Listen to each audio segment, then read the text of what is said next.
آگے بڑھے اور آپ کو بتائیں ملتان میں معروف روحانی اسکالر سید سرفراز اے شاہ کے اعزاز میں خوبصورت نشست ملتان چیمبر کے سابق عہدیداران صنعتکاروں تاجروں طلباء اور مختلف شعبوں سے تعلق رکھنے والی شخصیات کی شرکت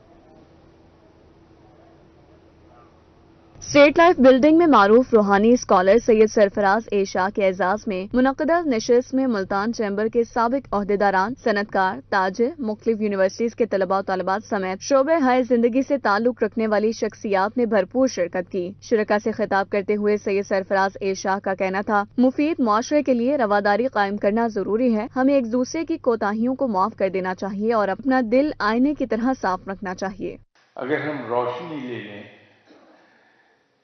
سنت رب سے اور سنت رسول صلی اللہ علیہ وسلم سے تو پھر معاف کر دینے کے بعد دل میں خلش نہیں رہتی۔ جس شخص نے ہمارے ساتھ زیادتی کی ہے اس کو معاف تو امیڈیٹلی کر دیں اور سیدھے دل سے معاف کر دیں، گویا کہ اس نے وہ غلطی کی ہی نہیں تھی،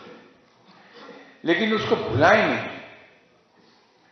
کیونکہ اگر بھول گئے تو پھر دوبارہ ٹھوکر کھائیں گے اور مسلمان ایک ہی سوراخ سے دوبارہ نہیں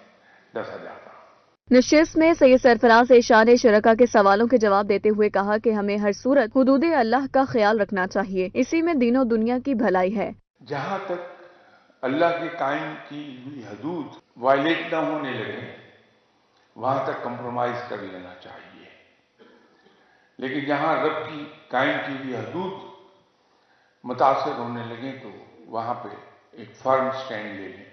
مزید انہوں نے کہا کہ ہمیں اپنی زندگی کو دوسروں کے لیے رول ماڈل بنانا چاہیے۔ تقریب میں سرفراز اے شاہ نے حاضرین کو دین اسلام اور سیرت رسول صلی اللہ علیہ وآلہ وسلم پر خصوصی لیکچر بھی دیا، جس میں خطاب کرتے ہوئے ان کا کہنا تھا کہ ہمیں بطور مسلمان ہر صورت دین اسلام کے مطابق زندگی گزارنی چاہیے اور حضور پاک صلی اللہ علیہ وآلہ وسلم کی سنت کی پیروی کرنی چاہیے، اسی میں ہماری دین اور دنیا کی بھلائی ہے۔